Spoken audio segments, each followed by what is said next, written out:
I just want to take a quick look at what's going on in the astrological sky so we can have a better understanding of the changes that are afoot. We are looking at a zodiac wheel here by way of a diagram with the planets placed by way of marbles.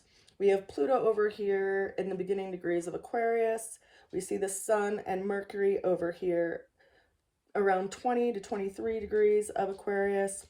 Saturn is in a midpoint of Pisces. We have Neptune and the North Node in the final degrees of Pisces as well.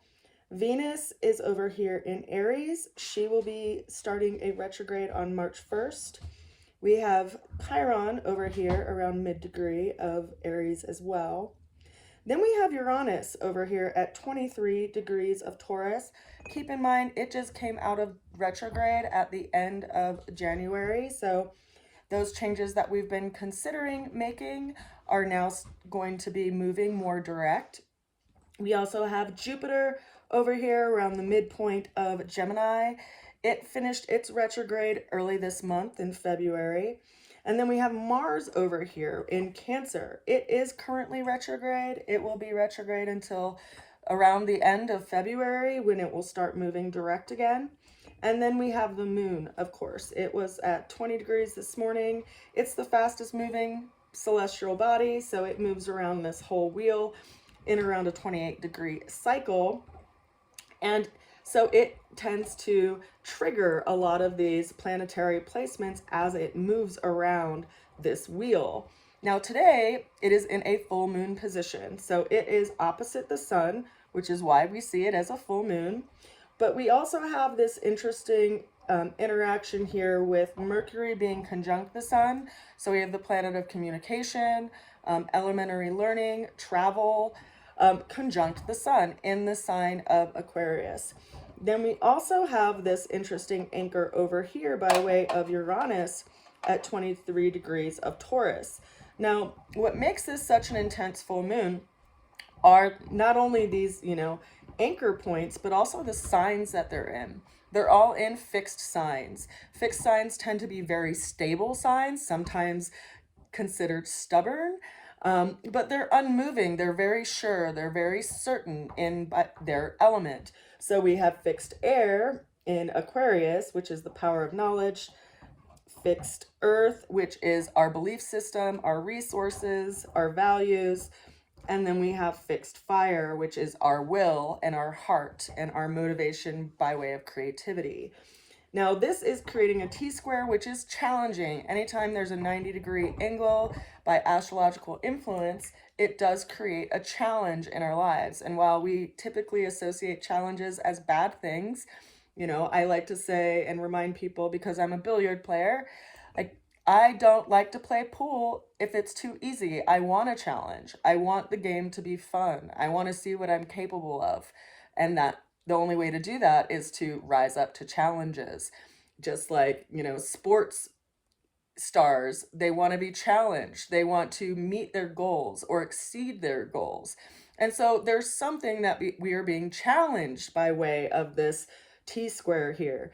Now, if we consider this midpoint of Uranus, Uranus brings about unexpected, unavoidable changes to outgrown situations.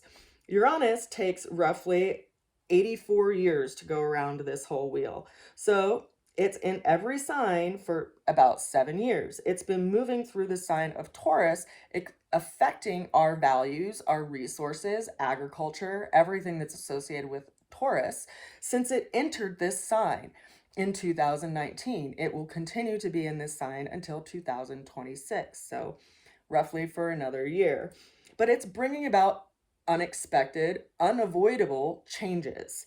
And so having these anchor points between what we know, what we feel, and our will, and our value system is very interesting, because the opposite point over here, the missing link, so to speak, is Scorpio, which is a sign of transformation. Now, when we look at the two planets that govern Scorpio, we have Mars and we have Pluto. So Pluto is going to be in this sign of Aquarius for roughly about the next 19 years, because it's in the outer reaches of our galaxy, and it has the longest orbiting cycle of our planetary system. So it's going to be moving through here, creating huge transformation in whatever area Aquarius sits in your chart. Now, when we look at Mars, Mars is an interesting influence because Mars is the planet that brings about action. And it is going to be crossing over this point that's being highlighted today in the beginning of June. So whatever you are getting this like epiphany around today and over the next couple of days in light, quite literally, of this full moon, it will be creating huge changes that we will see in the beginning of June, because that's how the celestial system works. It's almost as if these three anchors right now are setting a stage of having Mars move in the beginning of June. And then, of course, all these planets will be in roughly a different position, but Mars will be the one that's making an action, like causing something to happen from what we are seeing and witnessing over the next couple of days. And I say that because just in reflection, what really opened my eyes to the effects of Mars was in the beginning of January of 2020. We had a big stellium in the sign of Capricorn. So we basically had Pluto in Capricorn, we had Sun in Capricorn, we had Mercury in Capricorn, we also had Saturn in Capricorn, and we had Jupiter in Capricorn. At that time, I believe, oh, they're too close to each other. At that time, we had Neptune over here in an earlier degree of Pisces. The North Node was back here. Uranus was still up here. Mars was over here. And the moon was in the opposite sign of Cancer, because we were having a full moon of Cancer while the sun was in Capricorn. So we started to experience a lot of big shifts in our global structure, because that's what Capricorn governs, in January of 2020. Now Mars, when it crossed over this point in March of 2020, was when we actually saw like a global shutdown throughout the earth. So that really gave me like an aha moment around Mars's influence on how we are all affected by the planetary placements on a global scale, also individually, of course. But when this anchor moved into this position, that's when we saw huge shifts. And also because of the planets that we had at that time that were participating in that influence. So the changes and shifts that we are going to be experiencing today, or that we're going to be calling to engage, are something that are going to be rippling through our lives for years to come. But I encourage you to not ignore it, and when you feel that, right, how do you know when you feel your will is being called to task? I personally feel it in my heart. And just like, having the moon over here in this position, it's like having a sense of your heart opening or your heart leaning into something versus wanting to push something away.